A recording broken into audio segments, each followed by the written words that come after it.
Syukur bagimu Tuhan, hai tanahku Papua. Shalom, salam merdeka kepada seluruh rakyat bangsa Papua yang kami hormati dan yang kami banggakan. Kepada seluruh masyarakat internasional dan juga pendukung-pendukung perjuangan bangsa Papua yang masih tetap konsisten mendukung perjuangan bangsa Papua sejak 1960 sampai hingga detik ini, perjuangan bangsa Papua masih tetap dipertahankan. Izinkan kami sebagai organisasi induk perjuangan bangsa Papua, organisasi Papua Merdeka, ingin menyampaikan dan mengumumkan secara resmi kepada seluruh rakyat bangsa Papua. Kali ini tanggal 30 Juni 2022, 1 Juli 1971, 51 tahun yang lalu, rakyat bangsa Papua dengan penuh kesadaran, dengan penuh komitmen, dengan aspirasi yang murni, yang dipimpin oleh kolektivitas pemimpin-pemimpin perjuangan bangsa Papua dari 7 wilayah adat yang berkumpul di markas besar OPM TPNPB Victoria. Di wilayah teritorial Liberated Territory di markas besar Victoria di Waris Raya, pemimpin-pemimpin perjuangan bangsa Papua dari masing-masing 7 wilayah adat di atas tanah Papua memproklamirkan bahwa 1 Juli 1971 adalah Hari Proklamasi Bangsa dan Negara Republik Papua Barat secara sah dan resmi, secara de facto dan de jure, bahwa bangsa Papua Barat telah sah di mata bangsa-bangsa dan berdasarkan hukum internasional, berdasarkan keinginan luhur rakyat bangsa Papua atas kehendak Tuhan sebagai pencipta tanah dan alam Papua. Izinkan kami sebagai Ketua Organisasi Papua Merdeka ingin mengkilas balik secara singkat refleksi sejarah perjuangan bangsa Papua. Sejarah murni atas dasar kebenaran, rakyat bangsa Papua telah memenuhi syarat hukum internasional berdasarkan Resolusi 1514, berdasarkan Piagam Perserikatan Bangsa-Bangsa. Rakyat bangsa Papua memiliki hak penuh untuk merdeka dan berdaulat, sama seperti bangsa-bangsa lain di muka bumi. Berdasarkan resolusi tersebut, rakyat Papua Barat, pemimpin-pemimpin bangsa Papua di bawah penjajahan kolonial pemerintah Belanda secara sadar melahirkan embrio bangsa Papua pada 1 Desember 1961. Embrio itu melahirkan atribut bangsa Papua, nama, bendera, lagu kebangsaan, mata uang, dengan segala perangkap negara Papua Barat yang telah dideklarasikan oleh Komite Nasional Bangsa Papua dalam level Niguni Rat atau Dewan Niguni. Setelah 10 tahun kemudian, walaupun ada tantangan, konspirasi internasional atas kepentingan Freeport yang melahirkan New York Agreement 15 Agustus dan yang melahirkan proses PPR 69 yang tidak demokratis di atas tanah Papua. Dalam invasi militer pemerintah kolonial Indonesia, senjata ganti senjata, nyawa ganti nyawa, darah ganti darah, penyisiran, operasi intelijen di bawah tekanan Presiden Soekarno, Presiden kolonial Indonesia, yang memberikan mandat kepada Panglima Soeharto untuk melakukan Trikora, Trikomando Rakyat di atas tanah Papua, untuk membasmikan ideologi perjuangan bangsa Papua. Namun rakyat Papua secara konsisten dari masing-masing daerah di atas tanah Papua, dari masing-masing 7 wilayah adat di atas tanah Papua, melakukan perlawanan senjata lawan senjata, nyawa ganti nyawa, darah ganti darah. Perjuangan itu dilakukan secara konsisten oleh pemimpin-pemimpin perjuangan bangsa Papua, mulai dari pesisir pantai, mulai dari Arfai, mulai dari Sorong, mulai dari Manokwari, mulai dari Paniai, Karel Gobai, dan kawan-kawannya. Mulai naik dari pegunungan bintang-bintang, Balim, Wamena, seluruh pemimpin-pemimpin perjuangan bangsa Papua dalam tekanan militer Indonesia melakukan perlawanan sengit. Masing-masing representatif pemimpin-pemimpin bangsa Papua datang tiba di markas Victoria, di mana markas Victoria lahir pada 12 Februari 1969 atas prakarsa oleh intelektual Papua Jacob Hendrik Prai dan juga Seth Japhet Rumkoreng, melahirkan, menggagas, membentuk markas Victoria sebagai awal di mana kolektivitas pemimpin-pemimpin bangsa Papua harus melahirkan sebuah proklamasi, harus melahirkan sebuah konstitusi negara bangsa Papua, harus melahirkan sebuah komitmen bersama untuk mendirikan ideologi bangsa Papua, konstitusi bangsa Papua, dan menata masa depan bangsa Papua yang merdeka secara ekonomi, politik, sosial, dan budaya.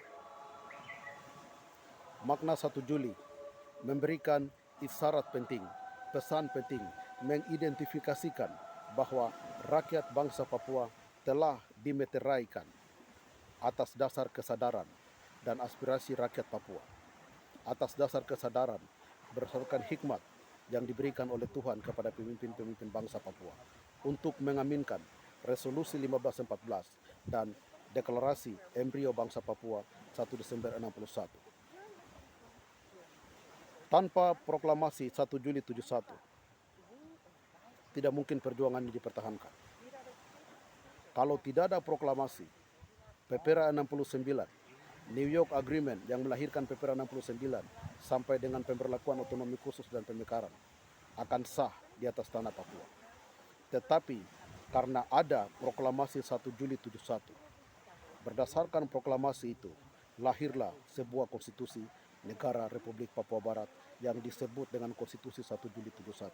Berdasarkan Konstitusi 1 Juli 71, maka lahirlah 9 koda pertama yang disebut dengan Tentara Pembebasan Nasional Papua Barat adalah satu-satunya tentara negara Papua Barat yang menjalankan mandataris rakyat berdasarkan aspirasi rakyat. Konstitusi itu dipertahankan melalui senjata, konstitusi itu dipertahankan melalui kekuatan militer, dan TPNPB OPM sampai detik ini masih perang di atas tanah Papua berdasarkan Konstitusi 1 Juli 71. Tidak ada konstitusi lain di atas tanah ini. Hanya ada satu konstitusi, yaitu Konstitusi 1 Juli 71. Tidak ada visi lain di atas tanah ini. Hanya ada visi untuk menata dan menentukan perjuangan bangsa Papua yang merdeka secara ekonomi, politik, sosial, dan budaya. Konstitusi dan visi dan simbol negara dan juga atribut bangsa Papua yang dilahirkan oleh leluhur kami atas dasar kebenaran adalah satu bangsa, satu negara, satu konstitusi, satu militer, satu ideologi, satu bangsa, dan satu Tuhan di atas tanah Papua. 17 Agustus 1945 adalah proklamasi negara Indonesia. Itu bukan milik bangsa Papua.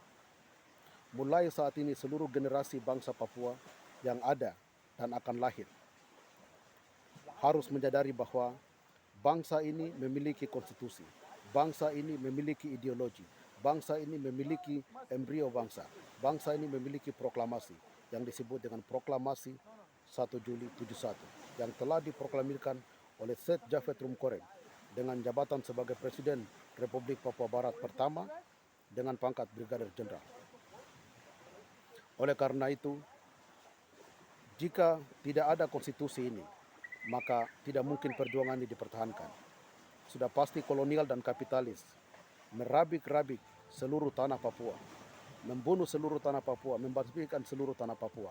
Namun karena ada proklamasi, maka konstitusi lahir dan perjuangan ini masih dipertahankan secara politik, militer, dan diplomasi. Dengan jalur politik dan hukum masih dipertahankan sampai hingga 51 tahun terhitung 1 Juli 71 dan 1 Juli 2022. Berdasarkan konstitusi dan proklamasi perjuangan bangsa Papua.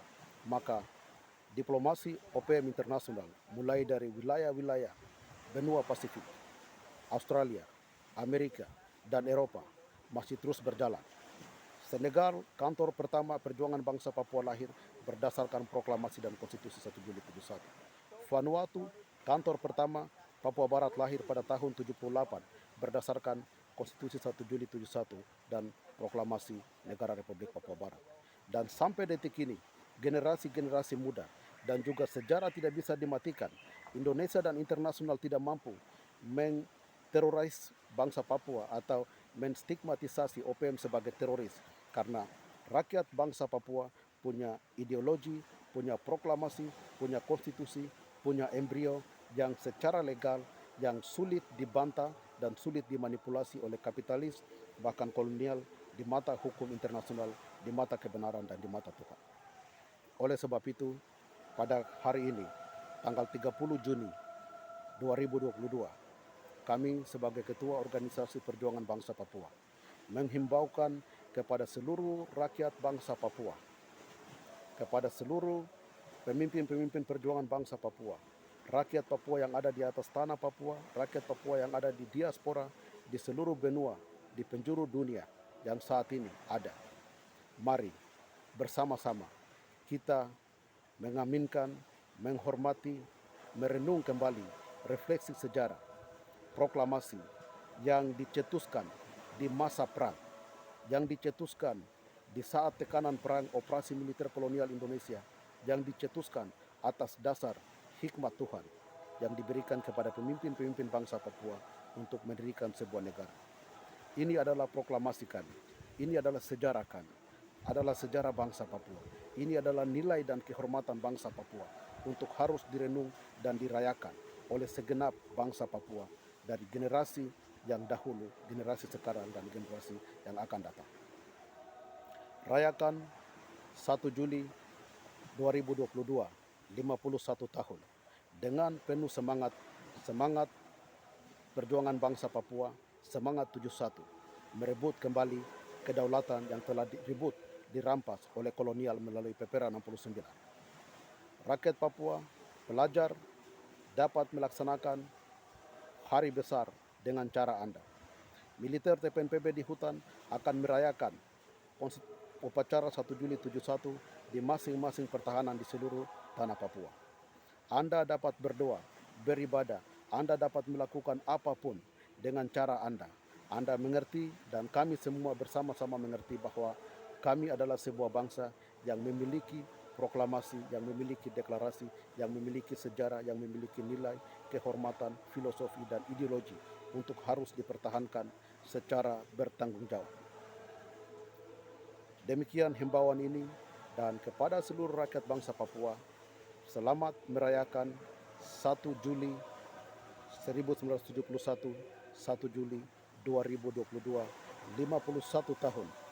Senjata ganti senjata, darah ganti darah, nyawa ganti nyawa masih dipertahankan untuk merebut kembali kedaulatan bangsa Papua.